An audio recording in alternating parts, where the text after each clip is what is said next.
భయం గాని భక్తి గాని పాపభీతి గాని లేకుండా వెంకటేశ్వర స్వామితో ఆటలాడావు చంద్రబాబు నాయుడు గారు. యాసిడ్ దిగజారిపోయి మనిషి పుట్టినాడు మాటలు మాట్లాడిన మీరు క్షమాపణ చెప్పాలా? వెళ్ళి పైకెళ్ళి తలనేలాలు ఇస్తే మీరు చేసిన పాపంలో కనీసం ఒక 1% అన్న పోయింది. వెంకన్నకు క్షమాపణ చెప్పరా? యేసు ప్రభువుకు అపచారం జరిగిందంటే చెప్పావే, శ్రీవారికి అపచారం చేస్తే సమాధానం ఏది? అన్నీ తెలిసి లడ్డూని కల్తీ చేశారు. తిరుమలపై ఇంకా కుట్ర కొనసాగుతుంది. ఎక్కడికి వెళ్ళినా జగన్ వెంట బ్లేడ్ బ్యాచ్, చావుకు పెళ్లికి రప్ప ఒకటే మంత్రం.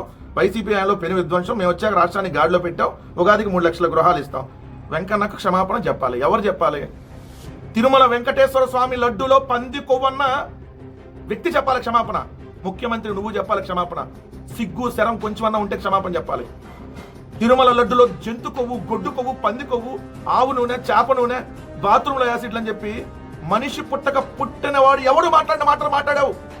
నువ్వు, నీ క్యాబినెట్, నువ్వు, నీ ఉప ముఖ్యమంత్రి గుండు కొట్టించుకోవాలి వెళ్ళి తిరుమలకి. తిరుమల వెంకటేశ్వర స్వామికి పొర్లు దండాలు పెట్టుకుంటా మెట్లెక్కి గుండు కొట్టించుకున్నా మీరు చేసినటువంటి పాపం కాదు. మామూలు పాపం మీరు చేశారా? మహా అపచారం చేశారు మీరు. 140 కోట్ల హిందువుల రోడ్డు మీదకి లాగారు మీరు. వెంకటేశ్వర స్వామి ప్రతిష్టని నడి రోడ్డు మీద పెట్టారు మీరు తీసుకుని వచ్చి. క్షమాపణ చెప్పిన మీ పాపం కాదు. అటువంటి పాపం మీరు చేసి జగన్మోహన్ రెడ్డి గారికి క్షమాపణ అడుగుతున్నారా? జగన్మోహన్ రెడ్డి గారు క్రిస్టియన్ అయినా కూడా హిందూ మతాన్ని పరిరక్షించేటటువంటి ఒక ధర్మ పరిరక్షకుడిగా ఆయన తప్పయ్యా ఇలాంటి ఎప్పుడు కలవదు, కల్తీ అనేది జరగదు, అది పరమ పవిత్రమైనటువంటి దేవస్థానం, అక్కడ లడ్డుకు ఒక విధమైనటువంటి చరిత్ర ఉంది, 310 సంవత్సరాలు కలిగినటువంటి ఆ చరిత్ర కలిగినటువంటి లడ్డు మీద దయచేసి ఇలాంటి అబండాలు వేయొద్దు అని చెప్పి ఆయన మొత్తుకున్నాడే, ఆయన వేడుకున్నాడే, ఆయన క్షమాపణ కోరుతున్నారా మీరు? కల్తీ నెయ్యిని వాడి సిగ్గు లేకుండా మళ్ళీ ఈరోజు ఎలా మాట్లాడుతున్నారు చంద్రబాబు నాయుడు గారు? సుప్రీంకోర్టు ఆధ్వర్యంలోని సిబిఐ వేసినటువంటి స్పెషల్ ఇన్వెస్టిగేషన్ టీంలో ఆ స్పెషల్ ఇన్వెస్టిగేషన్ టీం క్లియర్గా ఏఆర్ డైరీ ద్వారా రిజెక్ట్ చేసినటువంటి ట్యాంకర్లని జూలై 6, జూలై 12 రిజెక్ట్ చేసినటువంటి ట్యాంకర్లని మళ్ళీ ఆగస్టు నెలలో చంద్రబాబు నాయుడు గారు ముఖ్యమంత్రిగా ఉండగా, ఈవో శ్యామలరావు ఉండగా ఆ నెయ్యిని వైష్ణవి డైరీ ద్వారా తీసుకొని వచ్చి, అంటే వైష్ణవి డైరీ అలియా సంగం డైరీ ద్వారా తీసుకొని వచ్చి వాడారు అనేది సిబిఐ సిట్ చెప్పిన తర్వాత మళ్ళీ శ్రీవారికి క్షమాపణ ఎవరు చెప్పాలి? ఈవో శ్యామలరావు నుంచి నీ ప్రభుత్వం మొత్తం క్షమాపణ చెప్పాలి. మీరు తలనీలాలు ఇవ్వాలి. దేవుడి దగ్గరికి వెళ్ళి తలనీలాలు ఇచ్చి 140 కోట్ల హిందువులని క్షమాపణ కోరాలి మీరు. జగన్ గారు ఎందుకు కోరుతారు క్షమాపణ? జగన్ గారు ఏ తప్పు చేయలేదు కదా. తప్పు చేసిన వాడు, ఏదైతే తప్పును ఇంకా మాట్లాడుతున్న వాడు కదా క్షమాపణ చెప్పాలి. భయం గాని భక్తి గాని పాపభీతి గాని లేకుండా రోజు రోజుకి పాపాలు చేస్తున్నటువంటి మీ చంద్రబాబు నాయుడు గారు, ఈ పవన్ కళ్యాణ్ వీళ్ళు కదా క్షమాపణ చెప్పాలి.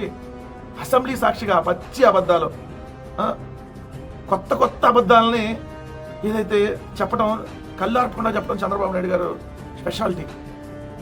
ఆ చంద్రబాబు నాయుడు గారు రాసిచ్చినటువంటి అబద్ధాలని చూసి చదవటం పవన్ కళ్యాణ్ స్పెషాలిటీ. అసెంబ్లీ సాక్షిగా పక్తు అబద్ధాలు. శ్రీవారికి క్షమాపణ కోరండి. మీకు అప్పుడైనా కనీసం బతికి బట్టగట్టుగలుగుతారు. శ్రీవారితో పెట్టుకున్నారు, వెంకటేశ్వర స్వామితో ఆటలాడావు చంద్రబాబు నాయుడు గారు, ఇంకా ఆటలాడుతానే ఉన్నావు. దీనికి తగిన ప్రాయశ్చిత్తం అతి త్వరలోనే ఈ ప్రభుత్వంలోనే మీరు అనుభవించక తప్పదన్న విషయం గుర్తుపెట్టుకోండి. జగన్మోహన్ రెడ్డి గారు ఎప్పుడు ఏ మతం గురించి ఏ రోజు కూడా తప్పుగా మాట్లాడలేదు.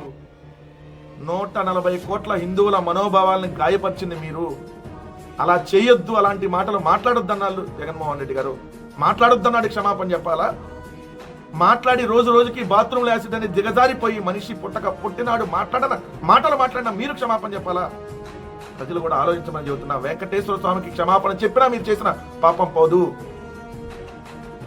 మెట్టుకి బొట్టు పెట్టుకుంటూ, అలిపిరి నుంచి మెట్టుకి బొట్టు పెట్టుకుంటూ నువ్వు, నీ ఉప ముఖ్యమంత్రి ఎవరైతే గొడ్డు కొవ్వు పంది కొవ్వని ఏదైతే గొడ్డు భాష మాట్లాడారో వాళ్ళందరూ బొట్టుకి మెట్టుకి బొట్టు పెట్టుకొని, అలిపిరిలో ప్రతి నుంచి తిరుమల కొండ ఎక్కేదాకా ప్రతి మెట్టుకి బొట్టు పెట్టుకొని మీరు వెళ్ళి పైకెళ్ళి తలనేలాలు ఇస్తే మీరు చేసిన పాపంలో కనీసం ఒక 1% అన్న పోయింది. తక్షణం అది తెలియజేయండి.